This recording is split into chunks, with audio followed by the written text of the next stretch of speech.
আজকের ভিডিওতে তৈরি করব পলাশ ফুলের ওপর একটা ক্লে চোকার সেট। প্রথমে এখানে আমি ফেভিক্রিলের মোল্ডেড ক্লে নিয়ে নিয়েছি। এর মধ্যে যে হার্ডনার আর রেজিন থাকে দুটোকে সমান পরিমাণে নিয়ে মিশিয়ে একটা ক্লে ডো তৈরি করে নিয়েছি।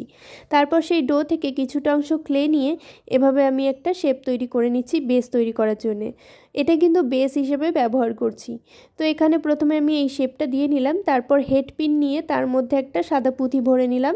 তারপর হেড পিনের যে এক্সট্রা অংশটা আছে সেটা আমি এই ক্লে বেসের মধ্যে ঢুকিয়ে দিলাম। হেড পিনটা কিন্তু আরও বেশি বড় হয়, তবে আমি এখানে কেটে নিয়েছি। আপনারাও কিন্তু কাটার দিয়ে কেটে ছোট করে নেবেন।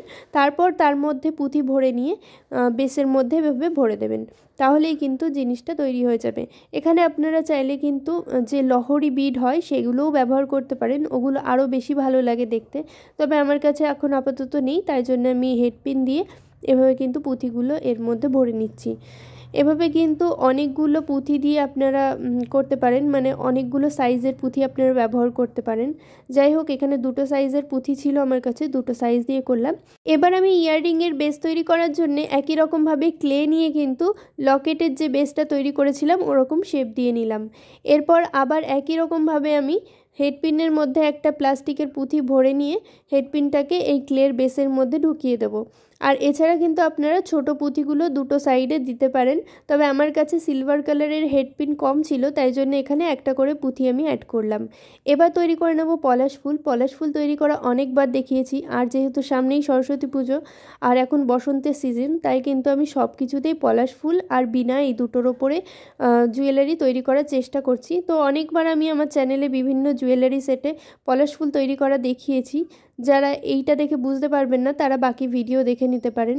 তো এখানে পলাশ ফুলটা প্রায় আমার রেডি হয়ে গেছে। এখানে আলাদা করে আর কিচ্ছু অ্যাড করব না, শুধু জাস্ট একটা পলাশ ফুল অ্যাড করব। যেহেতু এটা চোকার সেট হচ্ছে তাই বেশি কিছু এখানে অ্যাড করলে ভালো লাগবে না। তো এখানে পলাশ ফুলের যে বৃন্তটা হয় সেটাও ছোট করে এভাবে বানিয়ে দিলাম। এবার আমি একই রকমভাবে ইয়াররিংয়ের ওপরেও ছোট ছোট দুটো পলাশ ফুল তৈরি করে বসিয়ে দেব। আর এখানে পলাশ ফুলের কালারটা বাসন্তী কালার রাখবো আর বেসের কালারটা ব্ল্যাক। আর এখানে যে পলাশ ফুলগুলো আছে এর বৃন্তগুলো গ্রিন কালার করব।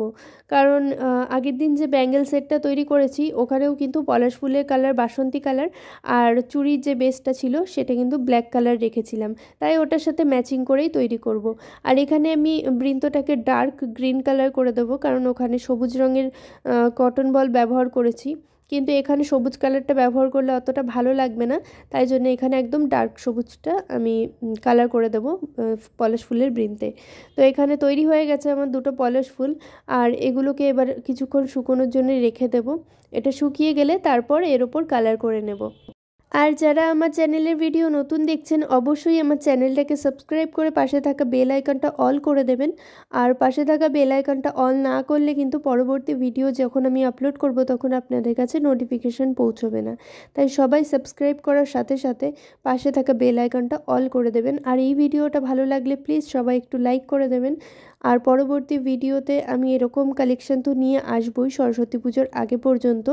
আর এছাড়াও কিন্তু সামনে শিবরাত্রি আছে, তো শিবরাত্রি স্পেশাল অনেক ভিডিও এর মধ্যে আমি দেওয়ার চেষ্টা করব, কারণ ওই সময়টাতে আমার এক্সাম থাকবে, তাই আগে থেকেই আমি ভিডিওগুলো দিতে থাকবো। বলেছিলাম যে সরস্বতী পুজোর আগে পর্যন্ত শুধু সরস্বতী পুজো স্পেশাল ভিডিও দেব, কিন্তু এখন ভেবে দেখলাম ওই টাইমটা যেহেতু আমি ব্যস্ত থাকবো, তাই এখন থেকে ওই শিবরাত্রি স্পেশাল ভিডিওগুলো এখানে দেওয়া শুরু করে দেব।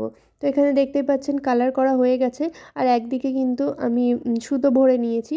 সুতো ভরে নিয়ে তার মধ্যে পুঁথিগুলো ভরে নিয়েছি, আর এপাশেও আমি সুতোটা কিভাবে ভরলাম সেটাও দেখিয়ে দিলাম।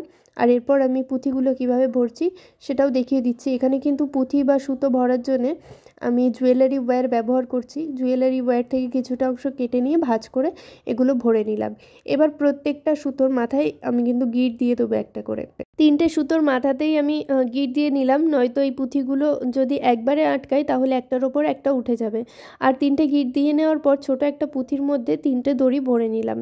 আর এদিকে দেখুন ইয়াররিংয়ের ব্যাক সাইডে আমি স্টাড ব্যবহার করছি। স্টাডটাকে আমি ফেভিক্রিলের ফেব্রিক গ্লু দিয়ে আটকে দিলাম। তো আজকের ভিডিওটা ভালো লাগলে প্লিজ একটা লাইক করে দেবেন।